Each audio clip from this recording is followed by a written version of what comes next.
নমস্কার। ব্যক্তিগত মতামত চ্যানেলে সকলকে স্বাগত জানাই। নানা ভাষা নানা মত, তাই ব্যক্তিগত মতামত। আজ আপনাদের সাথে বিনোদিনী একটি নটির উপাখ্যান নিয়ে ব্যক্তিগত মতামত তথা আলোচনা আমরা করব।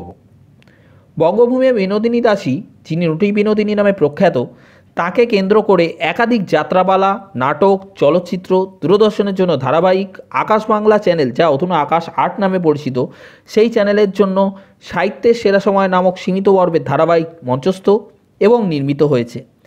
এমনকি সাম্প্রতিককালে বিনোদিনী অপেরা নামক একটি নাটকও সাফল্যের সঙ্গে দর্শকপূর্ণ প্রেক্ষাগৃহে মঞ্চস্থ হচ্ছে, যার নাম ভূমিকায় রয়েছেন অসামান্য অতুলনীয় অভিনয়ে পারদর্শিনী এবং জাতীয় পুরস্কার বিজয়িনী অভিনেত্রী সুদীপ্তা চক্রবর্তী। ইতিমধ্যে সাম্প্রতিককালে একটি শোক সংবাদ সকল চলচ্চিত্র প্রেমীকে স্তব্ধ এবং বাকরুদ্ধ করে দেয়। পরিচালক অরুণ রায়ের অকাল প্রয়াণ, যিনি প্রথমে সমসাময়িক প্রসঙ্গ নির্ভর চলচ্চিত্র যার নাম চোলাই করলেও পরবর্তী সময়ে একাধিক ঐতিহাসিক ঘটনা ও চরিত্র বিষয়ক চলচ্চিত্র সুনিপুণ হাতে দর্শকদের সামনে উপস্থাপিত করেছেন। সর্বশেষ বাঘাযতীন চলচ্চিত্রেও তিনি দেখিয়ে দিয়েছিলেন যে বঙ্গভূমি থেকেও বড় পরিসরে চলচ্চিত্র বানানো সম্ভব। কিন্তু তার অকাল প্রয়াণে একটা প্রশ্ন সকল চলচ্চিত্র প্রেমীদের মনে উঠে আসে যে ওনার মতো এরপর ঐতিহাসিক ঘটনা এবং চলচ্চিত্র নির্ভর ছবি করবেন কজন। এখান থেকেই রামকমল মুখার্জির প্রসঙ্গে আসা যায়। 5 বছর আগে যিনি এই চলচ্চিত্রটির প্রস্তুতি পর্ব শুরু করেছিলেন, সকলকে হতবাক করে একটি স্থির চিত্র প্রকাশ করেন, যাতে বিনোদিনী দাসীর চৈতন্য প্রভু বেশে অভিনেত্রী রুক্মিণী মৈত্রকে দেখা যায়। সম্প্রতি রুক্মিণী মৈত্র একটি সাক্ষাৎকারে এও জানান যে অভিনেতা দেবকে না জানিয়েই তিনি এই ছবিটি লুক টেস্টের জন্য তোলেন। দর্শক মহলে মিশ্র প্রতিক্রিয়া পায়, বলা বাহুল্য সমালোচনার পরিমাণটাই বেশি। এরপর নানা রকম বাধা বিপত্তির সম্মুখীন হয় চলচ্চিত্রটির পরিকল্পনা এবং চলচ্চিত্রায়ন। এমনও রটনা রটে যে চলচ্চিত্রটি হয়তো আর নির্মিত হবে না। অবশেষে অভিনেতা দেবের প্রযোজনা সংস্থা চলচ্চিত্রটির রক্ষাকর্তা হিসেবে অগ্রণী ভূমিকা পালন করে, আর 5 বছর পর দর্শকদের কাছে উপস্থাপিত হয় বিনোদিনী একটি নটির উপাখ্যান। বিনোদিনী দাসীকে কেন্দ্র করে যাত্রাপালাগুলি যথেষ্ট জনপ্রিয়। যাত্রাপালা শিল্পী প্রয়াতা বীণা দাশগুপ্ত তার সুদক্ষ অভিনয়ের মাধ্যমে অজস্র রজনী দর্শককে আচ্ছন্ন করে রেখেছিলেন। চলচ্চিত্রে জাতীয় পুরস্কারপ্রাপ্ত অভিনেত্রী দেবশ্রী রায়ও তার সুনিপুণ অভিনয়ে দর্শকদের মনে নিজস্ব স্থান গড়ে নিয়েছেন। সাম্প্রতিককালে বিনোদিনী অপেরা নাটকে আরও একজন জাতীয় পুরস্কারপ্রাপ্ত অভিনেত্রী সুদীপ্তা চক্রবর্তী তার অভিনয় গুণে দর্শক মহলে ভূয়সী প্রশংসা পেয়েছেন। এত ঘটনার পরে বিনোদিনী একটি নটির উপাখ্যান নামক চলচ্চিত্রটি প্রেক্ষাগৃহে দেখতে যাওয়ার ব্যাপারে দোটানায় থাকাটাই স্বাভাবিক। কিন্তু স্বামী বিবেকানন্দ যেমন বলেছিলেন তার বাল্যজীবনে বন্ধুদেরকে যে নিজের চোখে না দেখে কোনো কিছু বিশ্বাস না করতে, সেই বাণীকে বিশ্বাস করেই মিরাজ প্রেক্ষাগৃহে পদার্পণ এবং মুক্তির দিনেই প্রথম প্রদর্শনীতে টিকিট কেটে ঢোকা। সর্বসাকুল্যে দর্শক সংখ্যা ছিল 7 জন। স্টার থিয়েটারে গিয়ে হয়তো দর্শকেরা অনুভূত হতে অত্যন্ত আগ্রহী, তাই হয়তো অন্য প্রেক্ষাগৃহে যেতে ইচ্ছুক নন। যাই হোক, চলচ্চিত্র প্রদর্শন শুরু হলো। শুরুতেই বিনোদিনী দাসী বিরচিত একটি পংক্তি রুক্মিণী মৈত্রের কণ্ঠে শুনে একটু নড়েচড়ে বসতে বাধ্য না হয়ে উপায় রইল না। বিনোদিনী দাসী শৈশবকাল থেকে চলচ্চিত্রের সূত্রপাত, তারপর তার নাট্যাচার্য গিরিশচন্দ্র ঘোষের শিষ্যা হয়ে ওঠা, থিয়েটারের মুকুটহীন অঘোষিত সম্রাজ্ঞী ইত্যাদি নানা ঘটনার চিত্রায়ন পর্দায় ভেসে ওঠে। কোথাও গিয়ে উৎপল দত্তের টিনের তলোয়ার এবং উজ্জ্বল চট্টোপাধ্যায় বিরচিত এবং সৌমিত্র মিত্র পরিচালিত এক মঞ্চ এক জীবনের স্মৃতিও ফিরে আসে। অভিনেত্রী রুক্মিণী মৈত্র অতীতে কবির ককপিটে তাঁর অভিনয়ের প্রতি নিষ্ঠার পরিচয় রেখেছেন। সৃজিত মুখার্জি পরিচালিত টেক্কা চলচ্চিত্রে তার চরিত্রটি তার ব্যক্তিত্বের নিরিখে ছকবাঁকা বললেও অত্যুক্তি করা হবে না।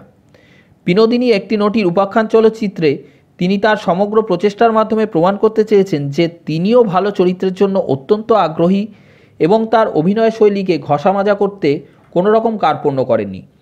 পূর্বে উল্লেখিত প্রথিতযশা অভিনেত্রীদের প্রতি সম্মান জানিয়েই বলছি যে রুক্মিণী মৈত্র যদি ভালো কাহিনী, চিত্রনাট্য, চরিত্র এবং পরিচালকের সাহচর্য পান, তাহলে বাংলা চলচ্চিত্র জগতে কৌশানী মুখার্জির মতন তিনিও সকলকে হতবাক করতে পারবেন।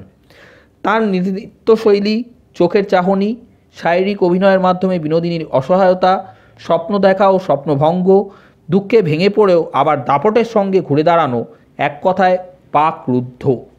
কৌশিক গাঙ্গুলি নাট্যাচার্য গিরিশচন্দ্র ঘোষের ভূমিকায় অকল্পনীয়। দীর্ঘকাল যাবৎ গিরিশচন্দ্র ঘোষকে গতে বাঁধা জনশ্রুতিকে অবলম্বন করে মদ্যপ সর্বদা সুরাসক্ত একটি মানুষ হিসেবেই তুলে ধরা হয়েছে, কিন্তু এই ছবিতে সেই থোড়বড়ি খাড়া চেনাছকের বাইরে বেরিয়ে গিরিশচন্দ্র ঘোষকে তুলে ধরা হয়েছে।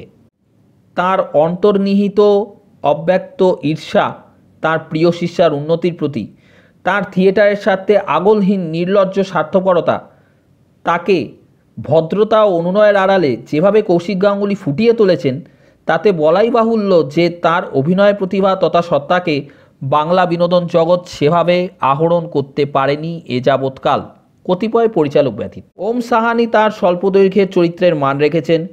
গুরুমুখ রায়ের চরিত্রে মীরের অভিনয় চমকপ্রদ।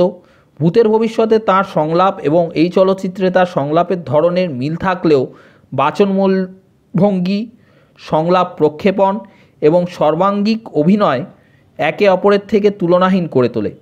চান্দ্রেই ঘোষ তার চেনা পরিসরের চরিত্রে নতুনত্ব এনেছেন। বিশেষ করে তার শেষ দৃশ্যে তিনি সবার নজর কেড়ে নিয়েছেন। শুধু রাঙাবাবুর চরিত্রে রাহুল বসুর চরিত্রায়নে একমাত্র খামতি রয়ে যায় ওনার বাংলা সংলাপের উচ্চারণে। চন্দন রায় সান্যাল স্বল্প পরিসরে উপস্থিত হয়েও ভিন্ন রূপে রামকৃষ্ণদেবের চরিত্রকে ফুটিয়ে তুলতে সক্ষম হয়েছেন। সাধারণত এই রকম ধারার চলচ্চিত্রে সঙ্গীত বিভাগের দায়িত্বে মূলত ইন্দ্রজিৎ দাশগুপ্ত, পণ্ডিত বিক্রম ঘোষের ওপরই ন্যস্ত হয়। তবে সেখানেও রয়েছে নতুন চমক।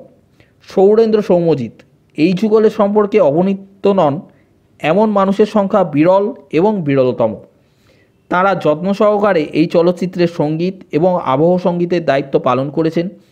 একটি বহুল প্রচলিত বিখ্যাত রবীন্দ্রসঙ্গীতকে আবহ সঙ্গীত হিসেবে ব্যবহার করে বিনোদিনী দাসী ও রাঙাবাবুর সম্পর্কের সমীকরণকে যেমনভাবে সুন্দর করে ফুটিয়ে তুলেছেন, তা চিরস্মরণীয় মুহূর্তের মধ্যে একটি হয়ে থাকবে। রেখা ভরদ্বাজকে দিয়ে বাংলা ভাটিয়ালি গান প্রায় নির্ভুল উচ্চারণ এবং গানের মেজাজ বজায় রেখে গামানোটাও কৃতিত্বের দাবি রাখে। সৌমিক হালদার চিত্রগ্রহণের মাত্রাকে সেই পর্যায়ে নিয়ে গিয়েছেন যাতে সমগ্র চলচ্চিত্রের প্রতি যথাযোগ্য মর্যাদা দেওয়া যায়। প্রণয় দাশগুপ্তের নির্মেদ সম্পাদনাকেও কুর্নিশ। সবশেষে পরিচালক রামকমল মুখার্জির কথায় আসি। অরুণ রায়ের অকাল প্রয়াণে যে শূন্যতা এবং প্রশ্নচিহ্নের উদয় হয়েছিল, রামকমল মুখার্জির পরিচালিত চলচ্চিত্রটি কিছুটা হলেও আশ্বস্ত করেছে। প্রয়াত পরিচালক অরুণ রায়কে স্মরণ এবং উৎসর্গ করা হয়েছে এই চলচ্চিত্রটি। জীবদ্দশায় তিনি এই চলচ্চিত্রটি দেখলে রামকমল মুখার্জিকে ভূয়সী প্রশংসায় ভরিয়ে তুলতে কার্পণ্য করতেন না। অভিনেতা দেব এবং অভিনেত্রী রুক্মিণী মৈত্রকে অজস্র ধন্যবাদ প্রয়াত পরিচালককে তার যোগ্য সম্মান দেওয়ার জন্য।